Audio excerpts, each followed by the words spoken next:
If I made a compilation of every time Palo Alto has appeared on this channel, it would be longer than most Netflix series and significantly less entertaining unless your idea of entertainment is watching the same mistakes happen over and over again in slow motion.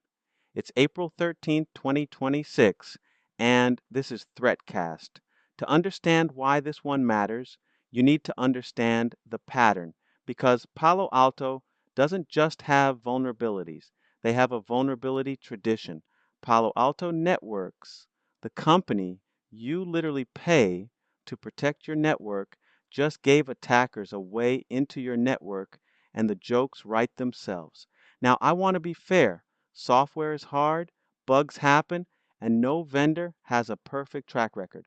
But there's a difference between occasionally ships a bug and appears on the KEV list more often than some vendors ship products, and Palo Alto is firmly in the second category. So with that background, let's talk about today's entry in the Palo Alto collection. CVE 2026-41205 is a SSRF vulnerability in Pan OS GlobalProtect, scoring a 9.3 on the CVSS scale. That's a critical rating, and I don't mean the marketing kind where everything is critical. I mean the actual your weekend just got canceled kind of critical. Translation for anyone who doesn't speak CVSS. Someone with an internet connection and a bad attitude can exploit SSRF on your Pan OS GlobalProtect without knowing a single username or password. That's it. That's the bug.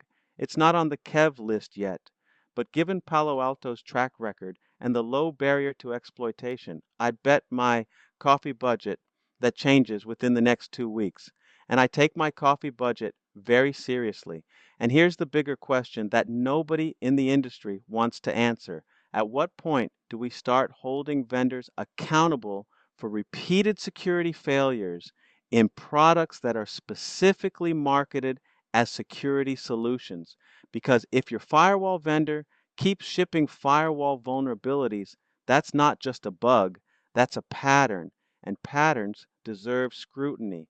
On the compliance side, system and comms protection and access control are both affected here, and that's not one finding. That's two separate control family hits from a single CVE.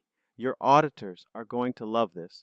And by love, I mean they're going to ask you about it in excruciating detail during your next assessment. So start documenting your remediation timeline now. What's your action item? Update Pan OS GlobalProtect to the latest version immediately because Palo Alto shipped the patch, and every hour you wait is another hour your infrastructure is exposed. This has been Threatcast. Like if you learned something, subscribe if you want to keep learning, and I'll see you on the next one.